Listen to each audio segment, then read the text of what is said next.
Can you hear me now?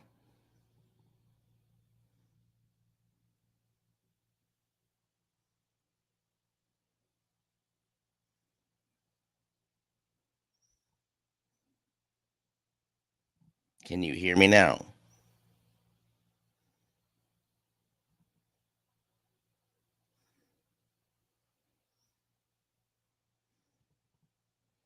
Okay.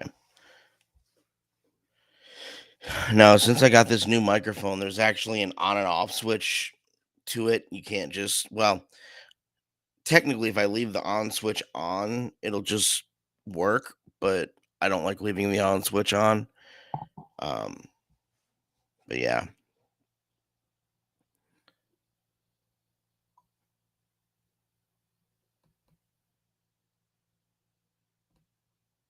Uh, yeah, I really didn't want to be on camera today. I had my avatar all set up.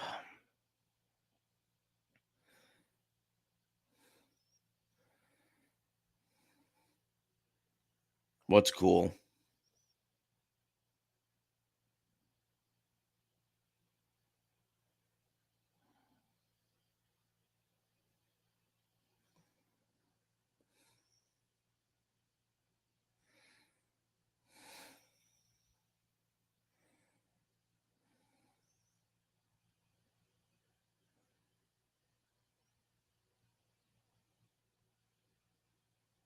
Oh, yeah.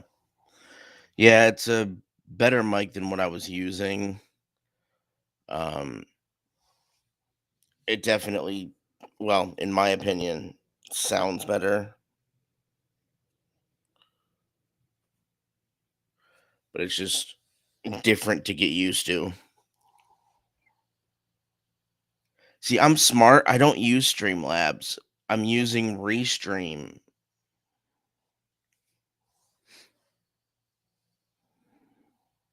Streamlabs is garbage.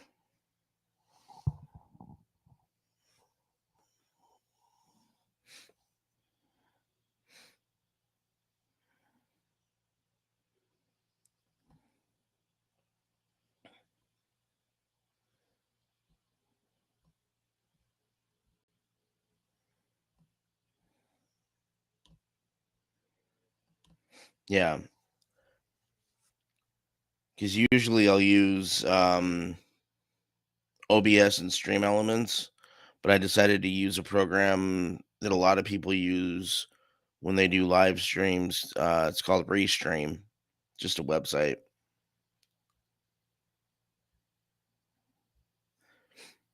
Yeah, I think I have my Restream account tied into my Stream Elements. Yeah, I know because you have a janky setup. You do everything from your phone or your Xbox, don't you?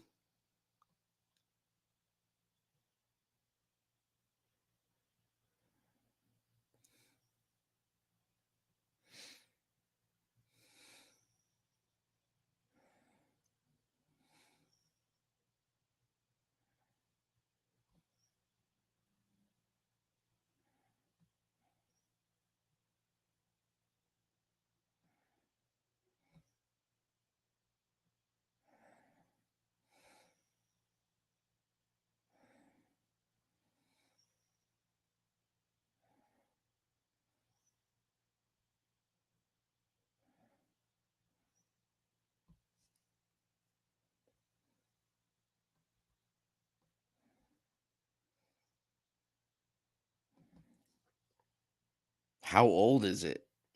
Because I use OBS on mine. Not that it really runs well, but mine or my laptop's about 3 or 4 years old.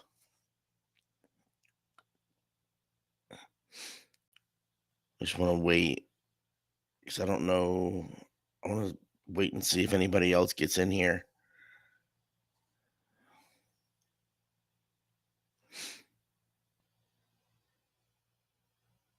I think I got mine. Yeah, I got mine in 2020.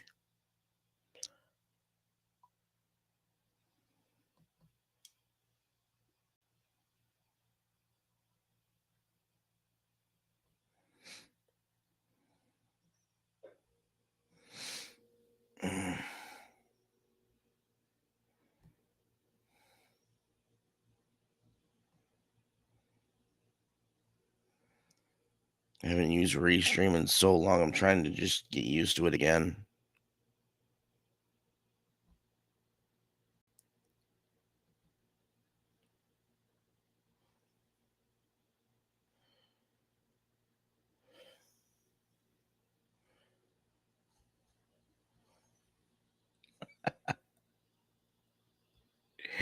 So you must be from Gilded. I recognize the last part of your message.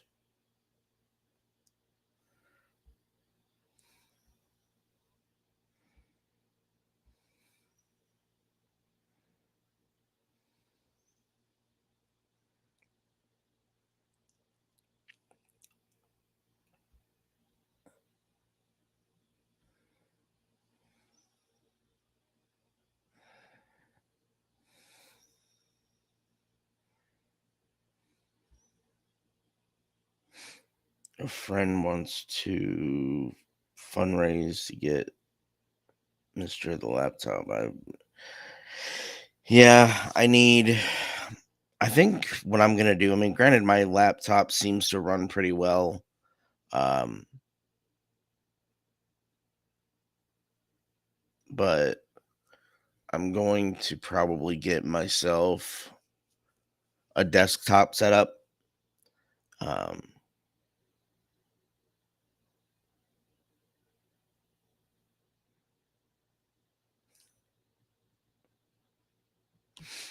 yeah, I kind of miss having a desktop setup. Um, primarily right now because I can't even use the keyboard on my laptop. I have to use this. Um, because I think like 8 or 9 keys. Right now I use an HP Pavilion X360 laptop, and literally that's it. It's the most basic I can afford.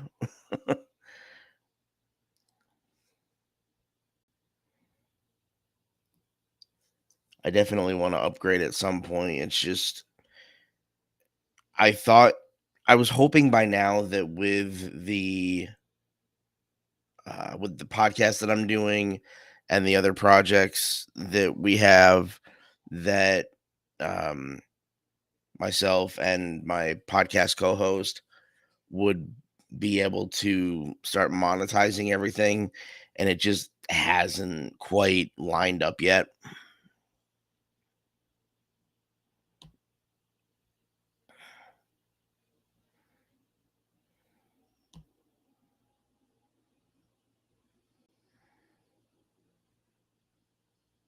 I, th- I don't know. I thought that would pop up in the top instead of on the bottom, but that's okay.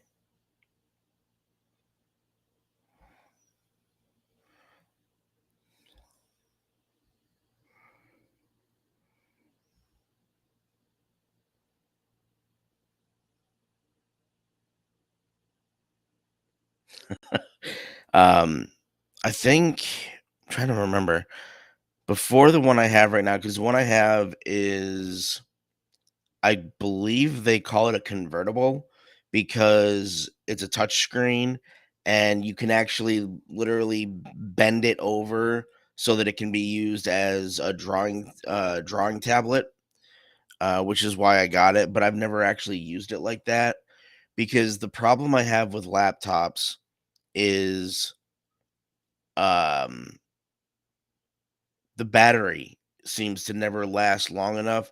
So I literally cannot take the laptop and just use it. I have to constantly have it connected to uh, battery source or the charge source.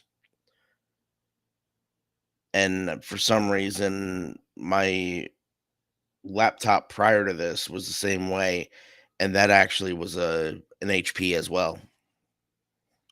I think the only laptop I've ever had that didn't need to be constantly connected to the charge source was um, a very old Mac laptop that my dad had. Um, but even then, that one crashed out and I had to get a new one. So I don't have luck with laptops, apparently. That's why I want a desktop setup. Also, this thing gets really dusty really easy, which blows my mind. I'm looking into Asus now, but unsure if I suck it up and buy one of their tough laptops or buy a simple Vivo book now and then invest in desktop later. I've never heard of Vivo book. I've never, or I'll have to look into that. But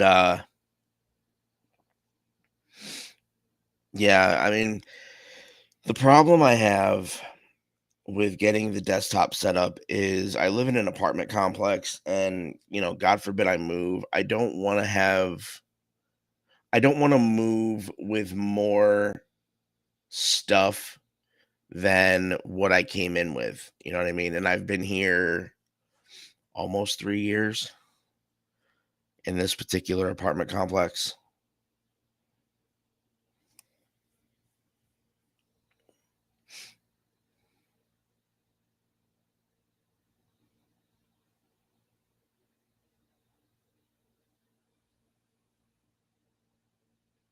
Oh, interesting. Okay. I don't know that I knew what Asus was until probably about 5 or 6 years ago, maybe a little further back. Um, I don't know that I was familiar with that brand, which is weird because I don't know how old they are, but back in, I believe it was 2007, I was working at Sears in the electronics department. And, I thought I knew all of the brands that were out there, but apparently not. I will say that I do miss being readily informed on all of the technology that's out there and all the brands. But yeah, I'm just glad not to be working for Sears anymore. Never mind the fact that I don't know that they still exist. They may be fully closed by now. I don't know.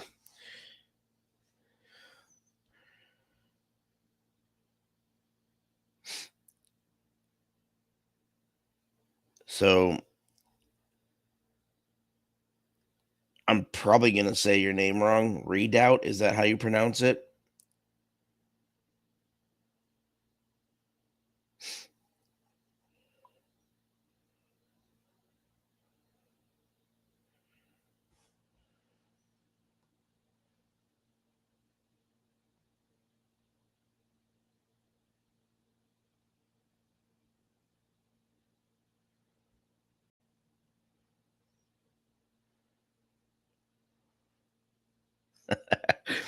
So if you are in fact from Gilded, from the server that I think you're from, uh, you probably saw yesterday somebody post either in the main chat or in the music chat where they were looking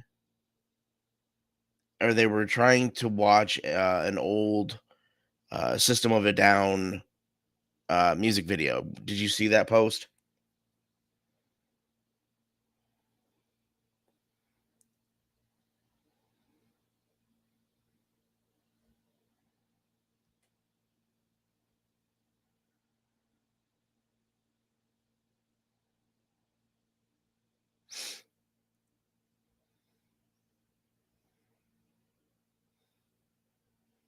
Okay. So that kind of gave me an idea. I went over and, checked it myself, and it was giving the same warning that it gave to the person in the chat. Uh, so it got me thinking, Back in high school, I had an elective class called current events, and which really they should have that kind of as a core class because I think people would be a lot smarter if they knew what was actually happening in current times. But it was an elective class at the time, and I had done. I'm not necessarily a System fan, but there are certain songs that I do like, and I'll get into. Um, but no, in high school, I had a current events class, and they wanted us to do a report on just something that interested us, and it was literally the only thing in my entire school career that I got an A on, and it was a report on what they called the PMRC, or Parents Music Resource Center. It was an organization started by Tipper Gore, and the purpose behind it was to essentially censor music because her and a bunch of wives of senators and congress members, they got together, and I guess they were just bored being housewives, and so they decided they wanted something to bitch about. So they got together and formed this Parents Music Resource Center, and they wanted to essentially put warnings.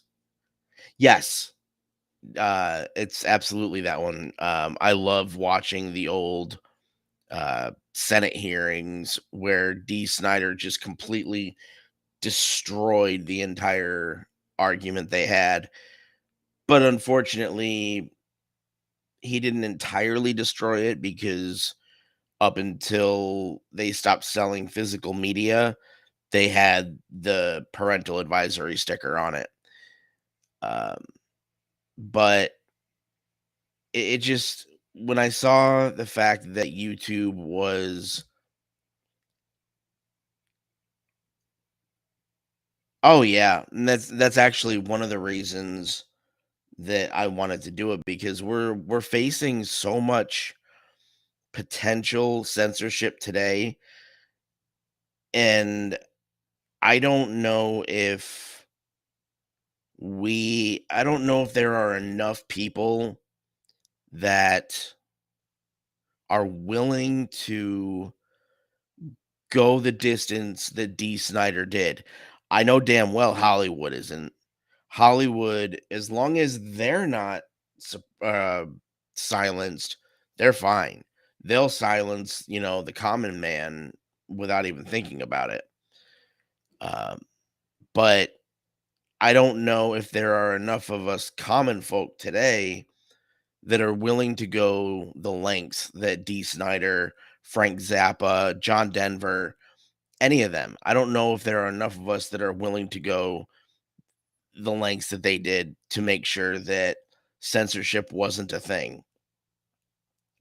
So when I heard uh over in the server that somebody was having problems with a System of a Down video, I'm like, from what I've heard of System, they don't necessarily swear too much.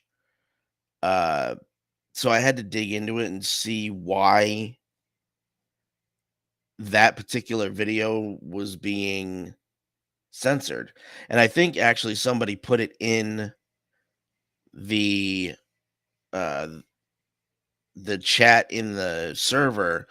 They were also wondering the same thing, as far as, is it because of the imagery in the music video, or is it because of the lyrical content? And I mean, it's a toss up to to really figure out why YouTube or Google censors anything nowadays. Uh, I'm quiet on pop culture, but invested in the history community on the internet. Uh, History Underground has been getting censored left and right lately for his histories on World War II Germany. And see, that actually brings up another good thing that's kind of close to me is my father before I was born was uh, a substitute history teacher. Sorry, my brain's still waking up, so the words are hard. My father before I was born was a substitute history teacher. And so history is kind of in my DNA. Like my fascination with history is in my DNA. And it's just always been something that I've been passionate about. I need to learn how I got here so I can learn how to go forward. That's really where my frame of mind is.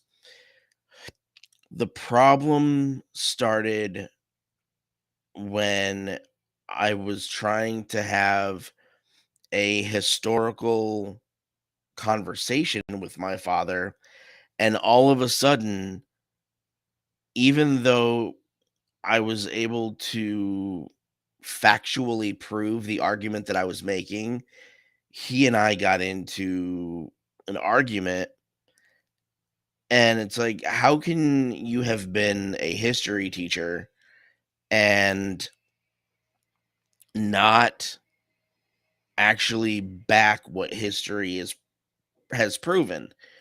So it's weird how people will say, "Oh, I love history," as long as it aligns with the way that I think. No, that can't be the way it goes because we weren't there. That's why it's called history to us because it's in the past and, you know, I don't know. Like I said, I don't want to bring too much personal stuff into it, but it blew my mind that somebody who was a history teacher was able to justify denying history. And so that just kind of made me more interested in, okay, what else can I use to prove him wrong and be spiteful about it? And I don't necessarily like being that way, but it's just kind of, where the chips landed.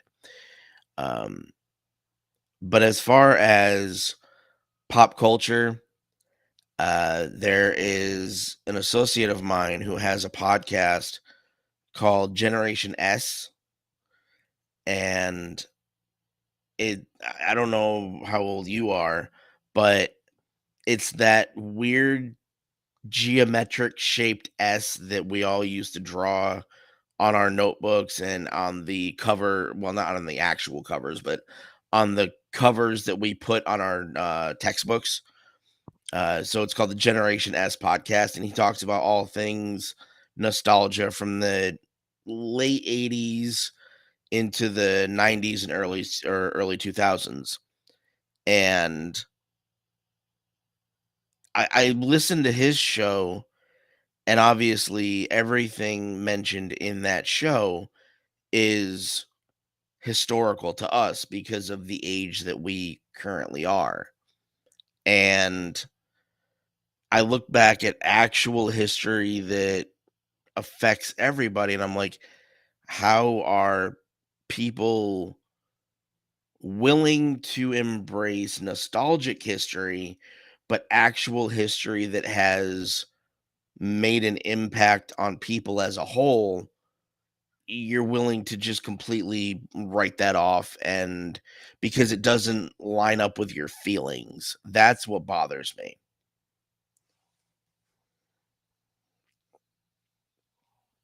Sorry, that was a little long-winded.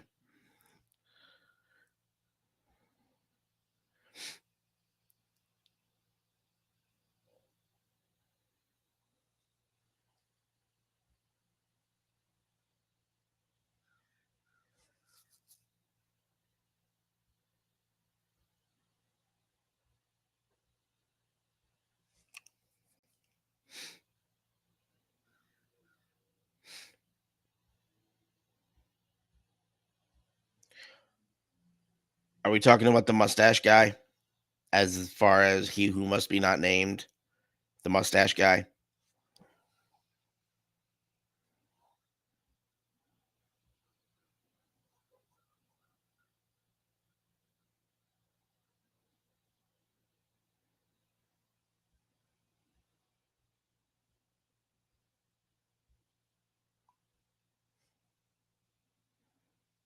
Okay.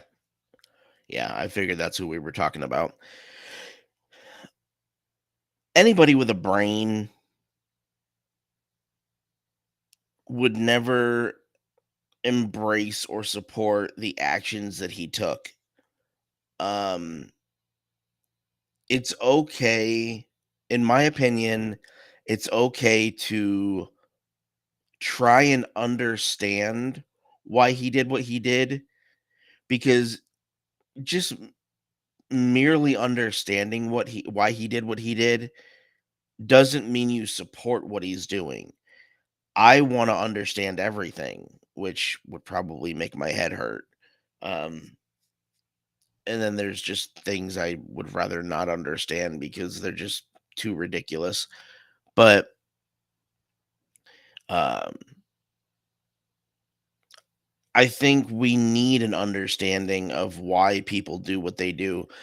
And that's one of the things, at least in some of the episodes of my podcast, when we cover certain stories or certain topics, um, our whole objective is to understand people, because we the way I describe the podcast is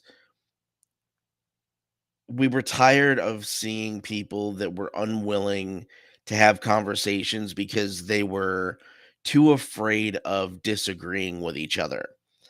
And so we decided to start having the conversations that people were unwilling to have. Um, and it kind of morphed into a more trying to understand people through conversation. And I don't know. I think the more I understand about people, the more I become jaded toward human beings, which wasn't really where I saw that going.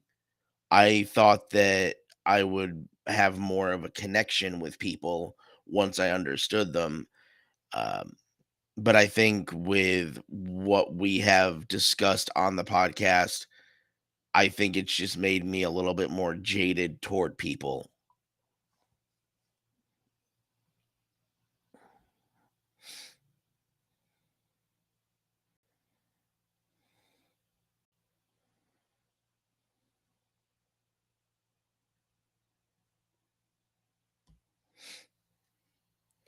Couldn't use the name in his videos, titles.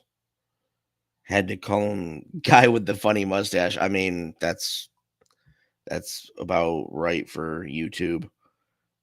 And use a photo of a I mean, the visual imagery of a cat like that, because I've seen the cats that actually have the hair patch that looks like it. Um, I can understand, which is obviously why I didn't actually say the name out loud, because I know that there's probably God knows how many people, or how many people from YouTube waiting to take this down. Who knows? But yeah, that's why. And if I can figure it out at some point, that's why I want to try streaming over on Rumble at some point. I don't know if I can do that through uh Restream. I think I can, I'm not sure. But I'm glad that there are now alternatives that are not interested in shutting down the conversation.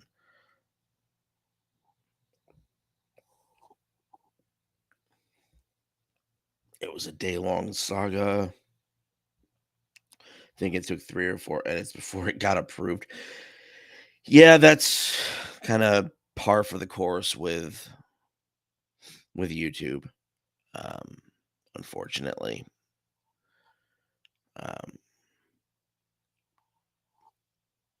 but to kinda get into what I wanted to get into, let me see if I can share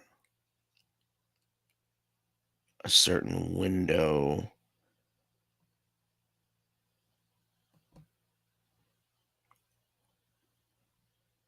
See, I thought I was gonna be a little bit more put together when doing this,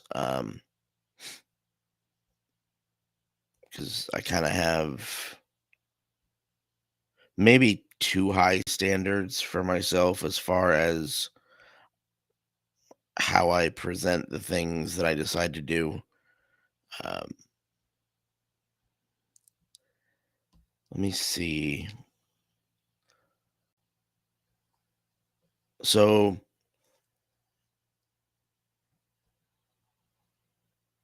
obviously, you know about the PMRC because you know about the Senate hearings that involve D. Snyder. Um, from what I remember from my research back in high school, which is not much because this year is actually 20 years that I've been out of high school, and my current events class was in 11th grade. Hold on one second.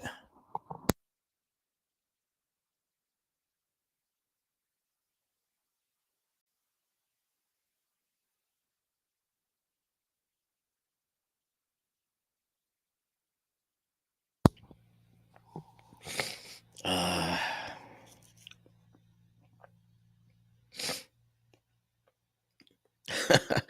um, yeah, my current events class was in 11th grade, and I sneezed and I forgot my train of thought. But anyway, there was,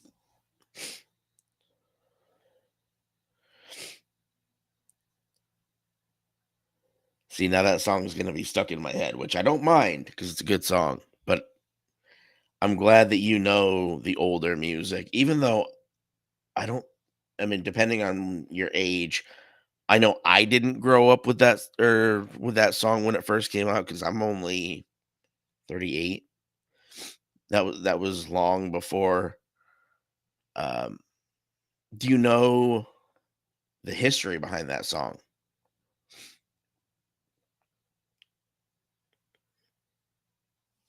Or at least I think I know the right history behind that song.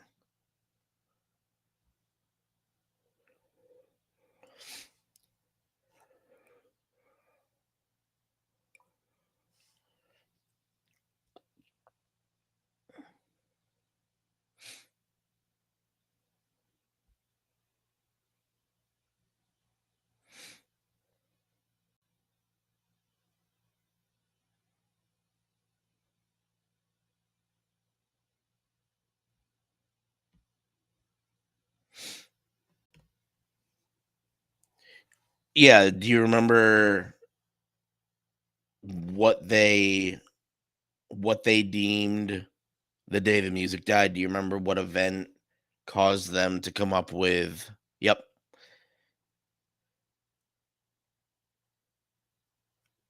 Yeah, it was Buddy Holly, the Big Bopper, and Richie Valens, the plane crash that killed them. Which reminds me now I wanna see where I can watch La Bamba. But, that was one of my favorite movies growing up, and my mom has always told me that there was a certain up to a certain point, she was actually afraid that I wasn't going to be interested in music in any way, shape, or form. But it's like,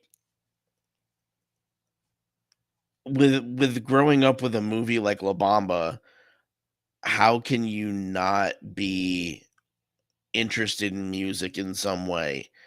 And it's easily one of my favorites or movies. Um,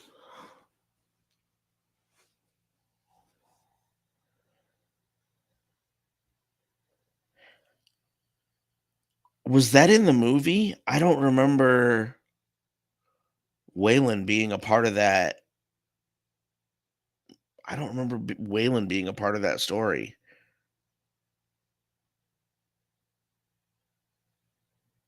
That's interesting.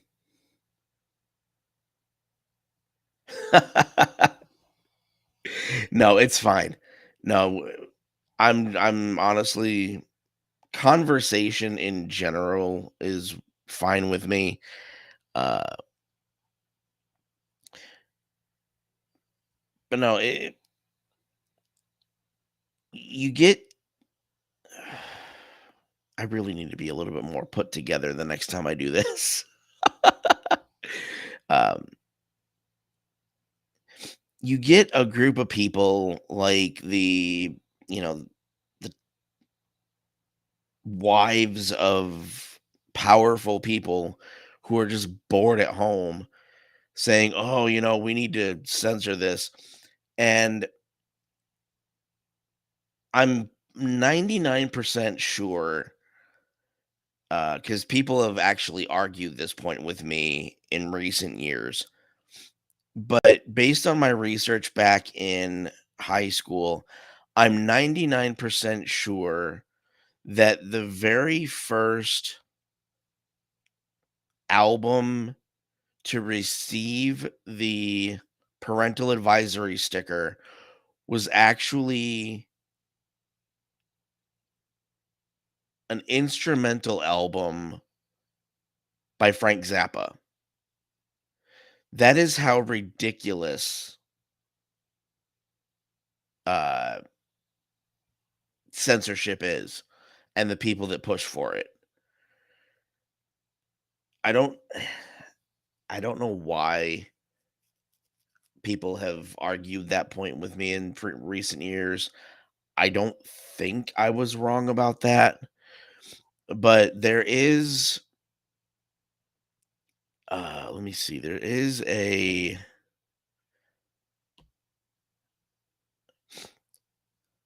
Rolling Stone article that chronicles the history of what they called the Filthy 15, uh, which was the first 15 songs or albums to receive the parental advisory warning. And it said, or basically, this was done in 2015. Uh, yeah, this was done in September of 2015. It says the Filthy 15. Where are they now? Judas Priest, Eat Me Alive. Uh, Motley Crue, Bastard. I think we're far enough into the stream where none of these words or labels are going to get me taken down. Darling Nikki by Prince. Sugar Walls by Sheena Easton. How That's another thing. I don't understand how they can classify Sheena Easton as offensive. Uh, Wasp, Animal, Fuck Like a Beast. I think I've only heard maybe one or two songs by Wasp. Uh, Merciful Fate, Into the Coven. Now I've heard of them. I've never listened to them. Vanity, Strap On, Robbie Baby. Um, let's see. Def Leppard, High and Dry. Def Leppard doesn't even swear in their songs, as far as I know. Twisted Sister, We're Not Gonna Take It, of course. Let's see. Dress You Up by Madonna. Um, She Bop by Cyndi Lauper. Wow, they really were stretching this. Let Me Put My Love Into You by AC/DC, Trash by Black Sabbath. I don't think Ozzy swears much in his music, whether it's with Sabbath or solo. Mary Jane Girls, In My House, uh, Possessed by Venom.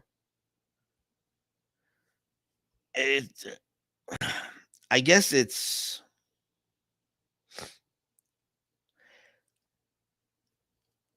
I think it was because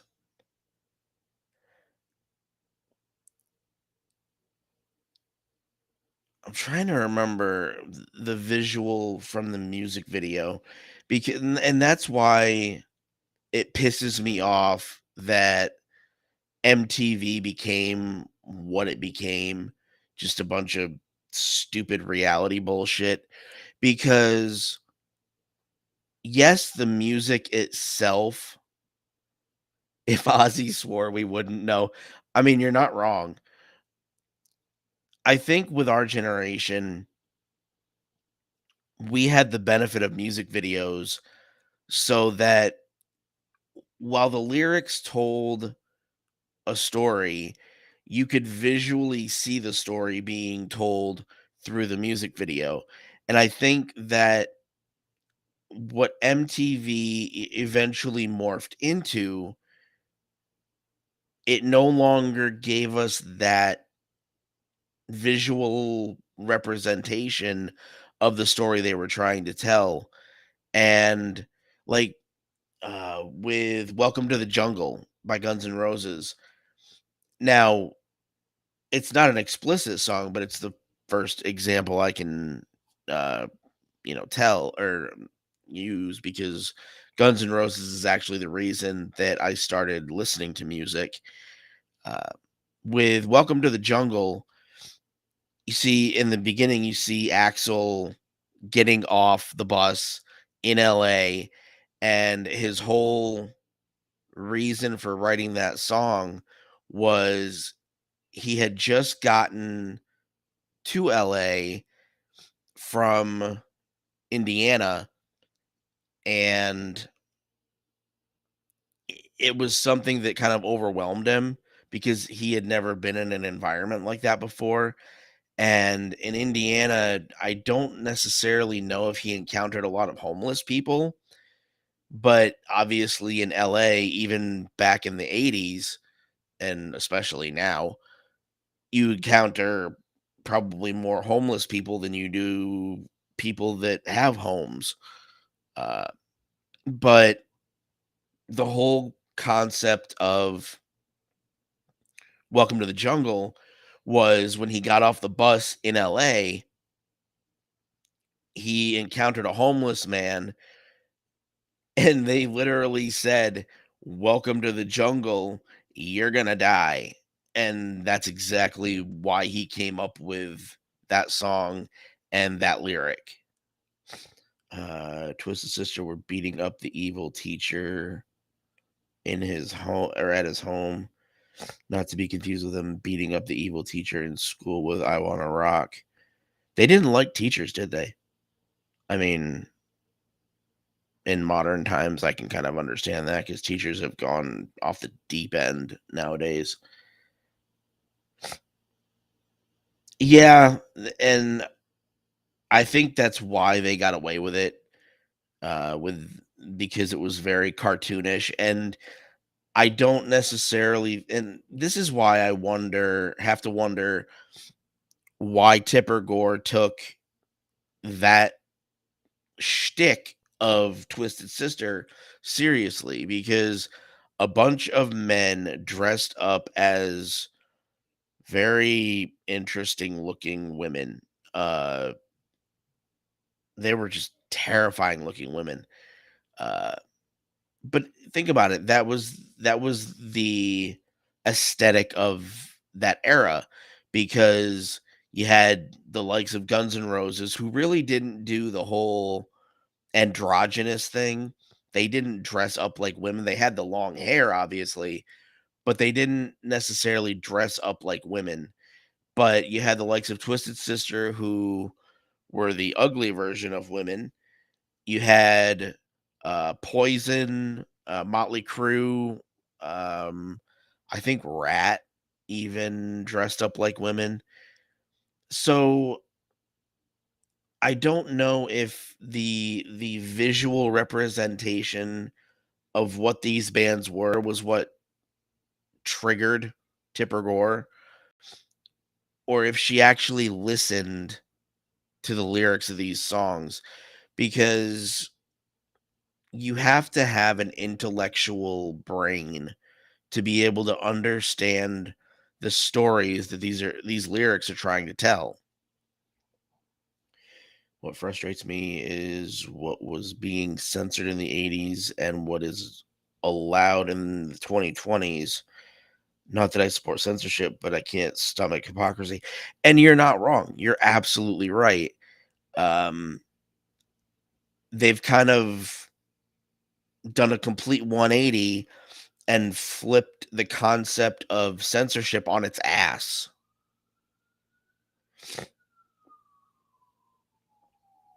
Um, well, I mean, if you had stuck around, you might know. But yeah, the things that they are allowing now versus what they censored 38 years ago. God, I'm old. Um, it's just it's astonishing that they're able to get away with it. And I don't understand why companies now in 2023 are so willing to bend over backwards or maybe forward and let people in power dictate how they operate. Um, the internet itself was supposed to the objective when the internet came into your your traditional household, uh it was meant to connect people that otherwise wouldn't be connected because it connected you with people all around the world versus the people just in your immediate neighborhood. Because what it eventually did was, take away the fact that it connected people all over the world. It connected people in other neighborhoods in the same state that you were in. And you found out that people were closer to you than you thought. And, people who had similar interests were closer to you than you thought. Now, I think people in power are going the way of trying to prevent people from having conversations. And that's the problem. They're trying to scare people away from talking to each other to find out really what's going on. And because, take the last 3 years for instance, a lot of things that we were being told by the talking heads on the idiot box are not actually what was happening in small town rural America. And the fact that we were able to figure that out was the reason that the situation that we were dealing with wasn't able to completely take hold of the entirety of, you know, our country or the world. But the amount of people that they were able to convince, I think, is the problem. Thankfully, some of them are coming around and realizing the error of their ways. But I think that there's still a lot of fight to be had in making these people realize that they were played. especially now with all the information coming out that was being suppressed. So I've never liked censorship because when I was growing up, obviously being an individual with special needs, I always had people around me talking for me. And not that they were trying to suppress what I was saying, but I think they automatically assumed that I wasn't aware enough to be able to speak for myself. So they were always speaking for me. And I finally, decided I'm going to use my voice to tell you what's actually going on with me. And I finally got them to listen, which was great for me. But it wasn't really until I started podcasting back in 2019 that I really found my voice and really started being comfortable talking about the things that I wanted to talk about. Now, granted, with the current podcast that I'm doing, we've only been doing it a little over a year. And, we've definitely had our, bumps along the way with, doing it remotely, having to deal with different, both of us using different equipment. So trying to figure out how our setup is going to communicate with each other. Um, and, that's why I don't necessarily like the whole remote thing. And I'm trying to get to a place where we don't have to do it remotely. But me being in Virginia and my co host being in Kansas, obviously that's, what we have to, do right now. Um, but yeah, I think with podcasting, I found that sweet spot that we can now I can now talk about the things that interest me and not have to worry about others trying to speak for me or immediately trying to shut me up, so to speak, because they disagree with me.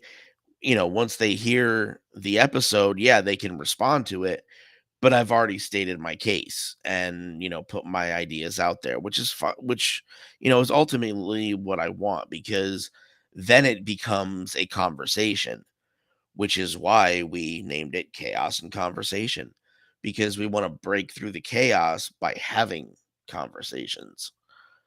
Um, but yeah, censorship aims to kill things like that. And it's just, it's crazy. The one in no form of art should ever be censored because people are going to interpret any medium of art their own way because it's going to relate to everybody in a different manner and people have to start accepting that, which I thought they did until recently.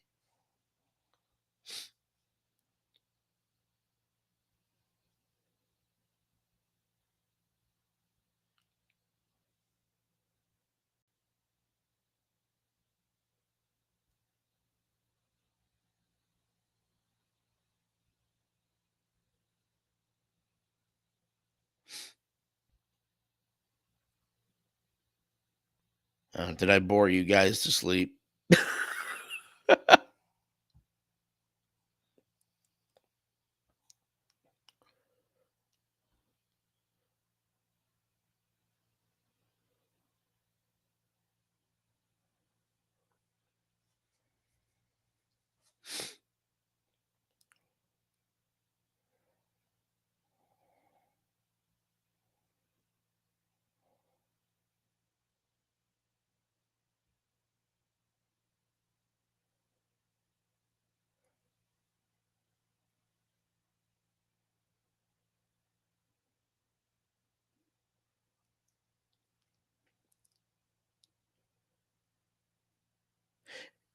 Yeah, that's absolutely correct.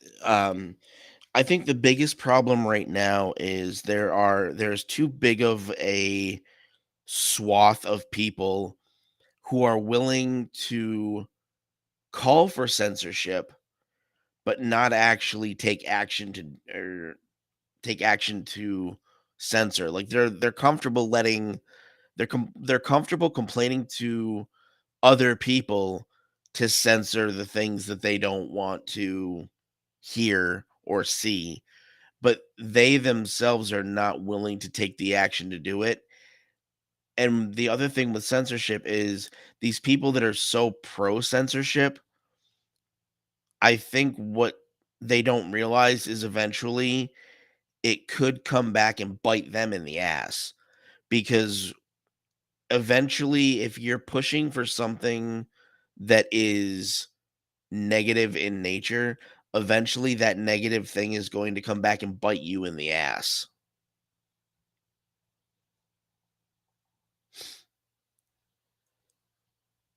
Cause I don't think enough people understand the concept anymore of cause and effect. And yes, they want to have an effect on other people by censoring them, but they don't realize that that effect is eventually going to circle back. Fucking Jen Psaki. Let's circle back. Uh, wow. But I don't think they realize that it's going to circle back and eventually have an effect on them. And these people need to realize kind of that circle of how things happen so that they stop doing this kind of stuff. There are there's one good movie, and it's not necessarily about censorship, but I found it in the middle of um I believe it's called, is it called Abigail?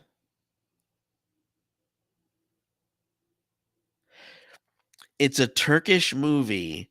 All of the characters speak English, but I believe all of the actors are actually Turkish. It's a movie called Abigail, and it's literally about a town that is completely shut off because there is this presumed virus going around. And it was made in 2018, 2017 or 2018. And it blows my mind because if you watch it, it is a fantasy version of exactly what we went through for the last 3 years, 3, 4 years. Um, it's on I know it's on Tubi, Tubi, and I watch it frequently. Um, but to know that that movie came out literally just before all of this whole thing happened, and nobody even knew what this movie was, blows my mind. Um, and the main character finds out how much it's listed as a Russian film, really. Well, at least I was right about the year 2019. Um,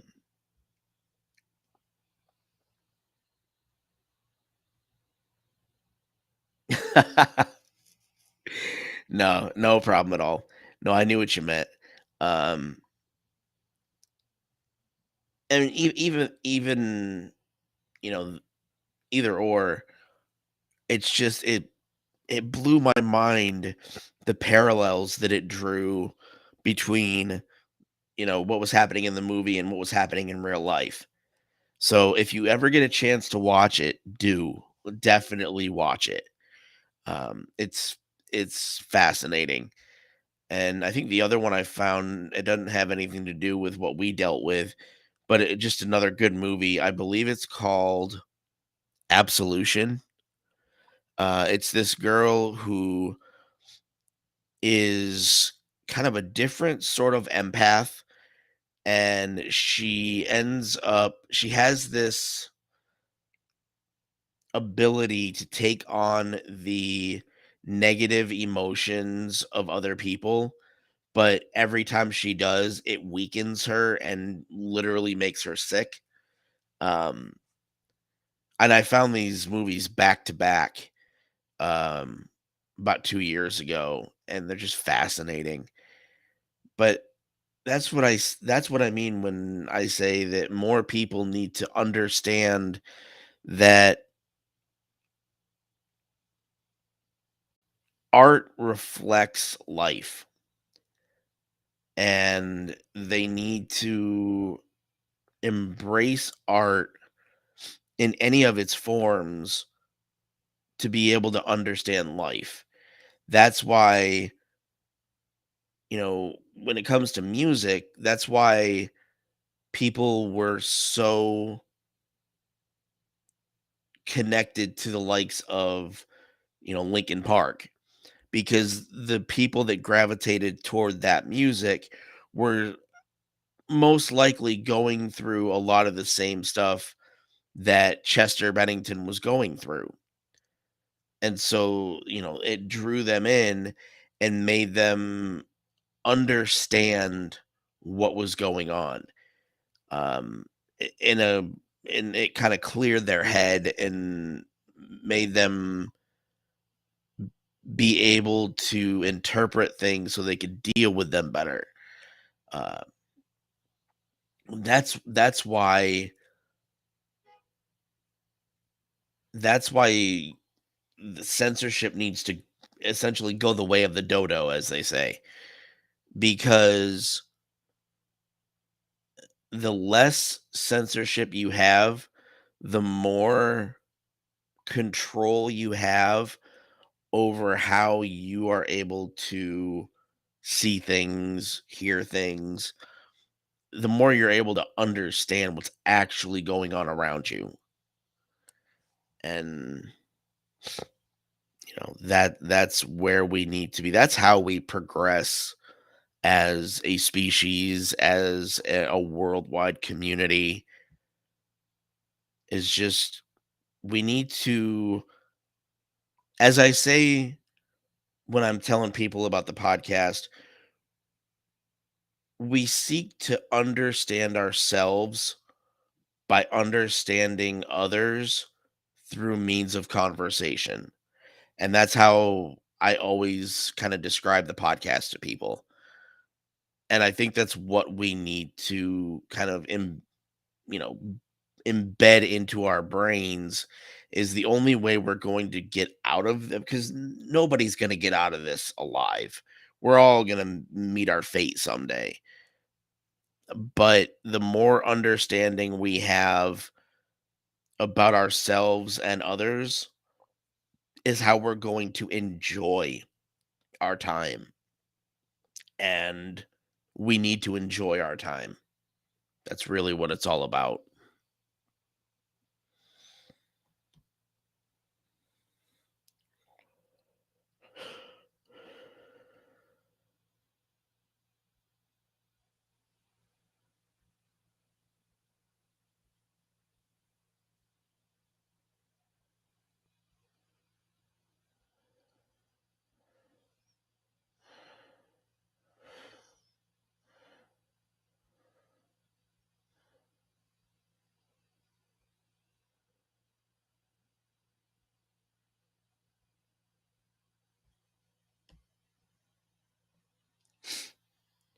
5 to 1, 1 and 5. No one. I'm not familiar with those lyrics, but I am going to look them up because I like that.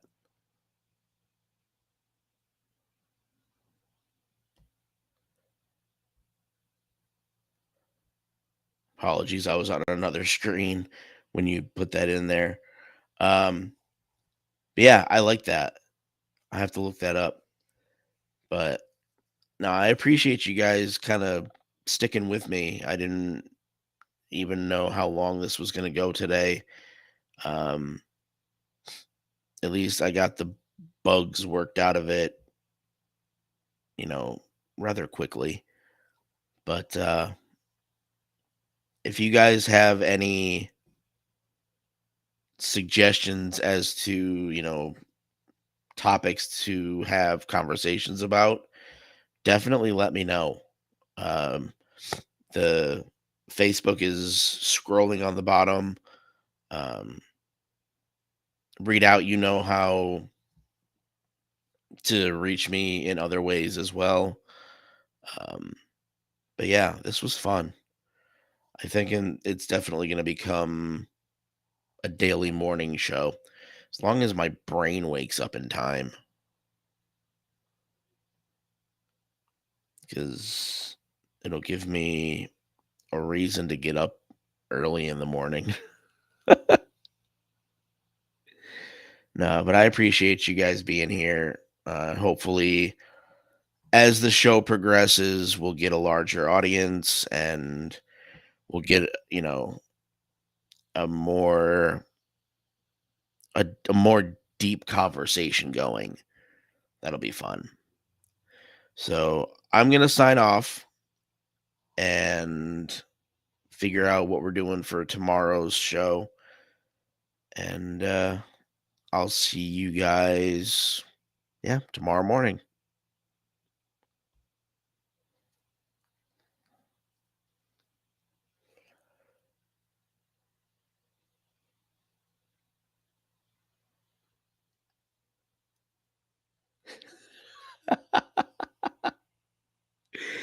I mean, to some people, I mean, they may interpret it as dirty illegal stuff. Who knows?